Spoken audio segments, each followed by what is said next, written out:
Hi friends, ഞാൻ ഇന്ന് കാണിക്കാൻ പോകുന്നത് ഹനുമാൻ കിരീടമാണ്. ഇതിന് 6 മാസപ്പൂ, അതുപോലെ കൃഷ്ണകിരീടം എന്നൊക്കെ പേരുണ്ട്.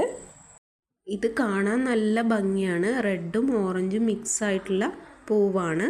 ഇത് 6 മാസം വരെ എടുക്കും ഇതിൻ്റെ ഓരോ പൂക്കളും വിരിഞ്ഞ് വരാൻ വേണ്ടിയിട്ട്.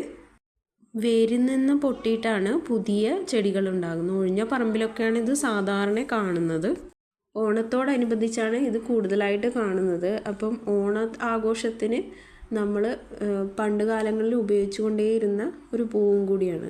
ഇപ്പം എങ്ങും കാണാനും കൂടെ കിട്ടാത്തൊരു പൂ കൂടിയാണിത്. ഇതിൻ്റെ ഇലയ്ക്കും വേരിനും പൂവിനും ഒക്കെ ഔഷധ ഗുണങ്ങളുണ്ട്. ഇതിൻ്റെ ഇല കീടനാശിനിയായിട്ട് ഉപയോഗിക്കാം, അതുപോലെ ഈച്ചയെ തുരത്താൻ ഉപയോഗിക്കാം. അതുപോലെ വേപ്പെണ്ണയിൽ ഇതിൻ്റെ വേര് കാച്ചിയെടുക്കുകയാണെങ്കിൽ അത് പൊള്ളലേറ്റ ഭാഗത്ത് പുരട്ടാൻ ഏറ്റവും നല്ലതാണ്. അതുപോലെ പൂവ് വെളിച്ചെണ്ണയിലാണ് കാച്ചിയെടുക്കുന്നതെങ്കിൽ അത് മുറിവുള്ള ഭാഗത്ത് ഉപയോഗിക്കാവുന്നതാണ്.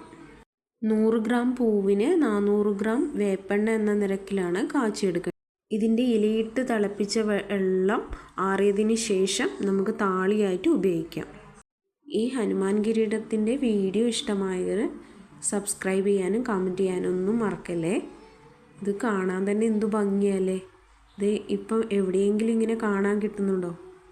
ഞാൻ ഇതിങ്ങനെ കണ്ട സമയത്ത് എനിക്ക് തോന്നി അത് നിങ്ങളെല്ലാവരെയും കൂടി ഒന്ന് കാണിക്കാം. കാരണം നല്ല ഭംഗിയുണ്ടായിരുന്നു. മൊത്തം പൂത്ത് കിടക്കാണ്, കണ്ടോ? എന്തു ഭംഗിയല്ലേ കാണാൻ. പൂക്കളും ചെടികളും ഇഷ്ടപ്പെടുന്ന ഒരുപാട് പേരുണ്ട് എൻ്റെ വീഡിയോ കാണുന്നതെന്ന് എനിക്കറിയാം. അതുകൊണ്ട് മറക്കാതെ എല്ലാവരും സബ്സ്ക്രൈബ് ചെയ്ത് സപ്പോർട്ട് ചെയ്യണം. നിങ്ങളുടെ ഓരോരുത്തരെയും വിലയേറിയ അഭിപ്രായത്തിന് വേണ്ടി ഞാൻ കാത്തിരിക്കുകയാണ്.